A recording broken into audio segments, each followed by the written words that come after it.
Notre moyen, c'est d'aider la personne à utiliser ses ressources, ses compétences, ses habiletés, de les développer pour venir compenser, atténuer celles qu'elle ne peut pas mener. J'ai peur de prendre le bus parce que j'ai le sentiment que les gens me regardent. Mais j'ai ma capacité à réfléchir, à penser, à rationaliser. Eh bien, je vais utiliser ma capacité à penser, à rationaliser pour pouvoir atténuer ma peur. Il va falloir que j'apprenne à utiliser ma logique pour venir atténuer ma peur. Ce qui me permettra du coup de prendre le bus comme tout le monde. Et là, on parlera de situations de handicap d'origine psychique. Pourquoi d'origine psychique?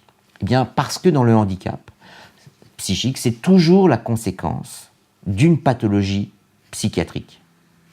Pathologie psychiatrique dans tous les sens.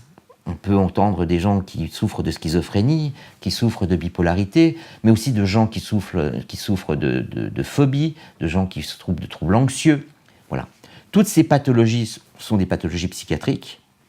Elles vont être prises en charge par le sanitaire, la médecine, et à un moment donné, la médecine va être bloquée. Malgré tous les soins qu'elle peut apporter, elle ne pourra pas améliorer l'état de la personne. Et là, on parle en médecine de maladies dites chroniques, mais pas dans le sens négatif. Chronique, ça veut dire, pour le moment, la médecine ne peut pas apporter de moyens pour que les symptômes diminuent davantage. Et il y en a plein des maladies chroniques, plein. Donc à partir du moment où une personne a eu des troubles psychiatriques qui ont été pris en charge, et quand à la fin de la prise en charge, on constate qu'il reste des symptômes qui ne peuvent pas être diminués et qui restent stables, là, on va parler de maladies psychiques chroniques.